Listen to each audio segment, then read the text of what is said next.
Bismillahirrahmanirrahim. Assalamualaikum warahmatullahi wabarakatuh.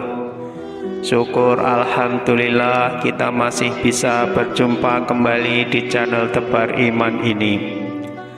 Sholawat dan salam tak lupa selalu kita curahkan kepada junjungan kita Nabi Agung Muhammad Sallallahu Alaihi Wasallam. Allahumma sholli ala Sayyidina Muhammad wa ala ali Sayyidina Muhammad. Doa saya semoga kita semua selalu dalam lindungan Allah Subhanahu wa Ta'ala, selalu diberikan kesehatan, dilapangkan rizki, dipanjangkan umur, serta dimudahkan dalam segala urusan. Amin ya Rabbal Alamin. Pemirsa beriman yang dirahmati Allah, kedatangan bulan Ramadan adalah suatu hal yang harus kita syukuri, dan sebaiknya kita jangan sampai menyia-nyiakannya. Supaya kita dapat menunaikan ibadah puasa di bulan Ramadan ini dengan maksimal, tentunya kita harus mengetahui ilmunya. Salah satu ilmu yang penting yang harus kita ketahui adalah tentang perkara-perkara yang diperbolehkan dan tidak diperbolehkan dalam berpuasa Ramadan, termasuk juga hal-hal yang dapat membatalkan ibadah puasa. Berikut beberapa hal yang dapat membatalkan puasa yang harus kita ketahui. Tapi sebelum kita lanjutkan, saya mohon dukungan kepada semua pemirsa untuk like, subscribe, dan share video ini supaya channel ini bisa berkembang dan bermanfaat untuk banyak orang. Hal-hal yang dapat membatalkan puasa yang pertama adalah makan dan minum secara sengaja. Makan dan minum secara sengaja sebelum waktu berbuka puasa merupakan hal yang membatalkan puasa.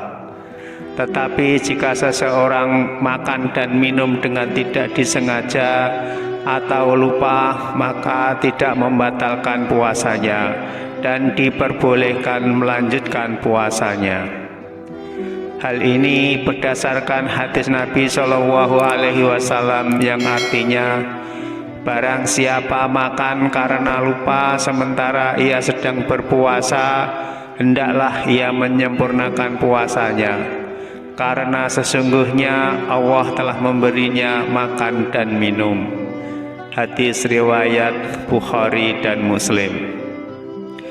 Dan tidak ada kewajiban mengqadha puasanya bagi orang yang makan dan minum karena tidak disengaja.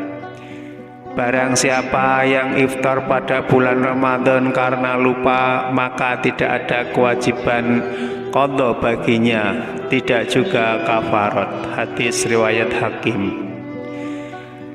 Yang kedua, berobat dengan cara memasukkan obat atau benda melalui kubul atau dubur. Berobat dengan cara memasukkan obat atau benda melalui kubul dan dubur termasuk membatalkan puasa, seperti pengobatan bagi orang yang menderita ambeien atau orang yang sakit dengan pengobatan memasang kateter urin, ataupun suntikan-suntikan penambah kekuatan berupa vitamin atau sejenisnya yang masuk dalam makna makan dan minum, maka hal tersebut termasuk hal-hal yang membatalkan puasa. Yang ketiga, muntah dengan disengaja. Hal yang membatalkan puasa berikutnya adalah muntah yang disengaja. Dari Abu Hurairah radhiyallahu anhu, Nabi Shallallahu Alaihi Wasallam bersabda, barang siapa yang muntah menguasainya, muntah tidak sengaja sedangkan dia dalam keadaan puasa, maka tidak ada qadha baginya. Namun apabila dia muntah dengan sengaja, maka wajib baginya membayar qadha. Berdasarkan hadis tersebut, maka apabila seseorang muntah karena tidak disengaja, maka hal tersebut tidak membatalkan puasa. Yang keempat, haid dan nifas. Jika seseorang wanita mendapati dirinya dalam keadaan haid atau nifas di tengah puasa, baik di awal hari maupun di akhir hari, maka sebelum waktunya berbuka puasa, maka puasanya batal. Apabila tetap berpuasa, maka puasanya tidak akan sah. Dari Abu Sa'id Al-Khudri radhiyallahu anhu, Nabi Shallallahu alaihi wasallam bersabda, "Bukankah wanita jika haid tidak sholat dan tidak puasa?" Hadis riwayat Bukhari dan Muslim. Yang kelima, jima atau bersetubuh dengan sengaja.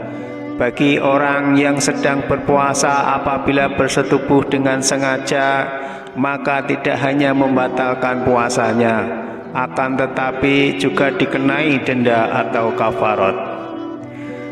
Denda tersebut berupa melakukan puasa di luar bulan Ramadan selama 2 bulan berturut-turut. Jika tidak, maka ia harus membayar makan kepada 60 fakir miskin. Dalam hal ini yang wajib membayar kafarat menurut ulama Syafi'iyah dan Imam Ahmad adalah pihak laki-laki, sedangkan pihak wanita tidak punya kewajiban membayar kafarat. Dan makan minumlah hingga terang bagimu benang putih dan benang hitam, yaitu fajar. Kemudian sempurnakanlah puasa itu sampai datang malam. Tetapi janganlah kamu campuri mereka itu sedang kamu beriktikaf dalam masjid. Quran Surat Al-Baqarah 187. Yang keenam, keluarnya mani dengan sengaja. Keluarnya mani dengan sengaja tanpa berhubungan atau jima, baik dikeluarkan sendiri maupun karena bercumbu, maka hal itu membatalkan puasa dan wajib mengqadha puasanya tanpa membayar kafarat. Namun apabila mani keluar tanpa sengaja seperti mimpi basah, maka tidak membatalkan puasa dan bisa melanjutkan puasanya. Yang ketujuh, mengalami gangguan jiwa atau gila atau junun. Apabila seseorang mengalami gangguan jiwa saat sedang berpuasa Ramadan, maka puasanya batal, dan orang tersebut harus mengqadhanya jika ia sudah sembuh nanti. Yang kedelapan, murtad atau keluar dari agama Islam. Seseorang yang sedang berpuasa melakukan hal-hal yang bisa membuat dirinya murtad, seperti menyekutukan Allah Subhanahu wa Ta'ala atau mengingkari hukum-hukum syariat yang telah disepakati ulama, maka hal itu bisa menjadikan puasanya batal. Wallahu a'lam bishawab. Pemirsa beriman yang dirahmati Allah, demikian hal-hal yang dapat membatalkan puasa. Semoga tayangan ini bisa bermanfaat untuk kita semua. Amin ya rabbal alamin. Wassalamualaikum warahmatullahi wabarakatuh.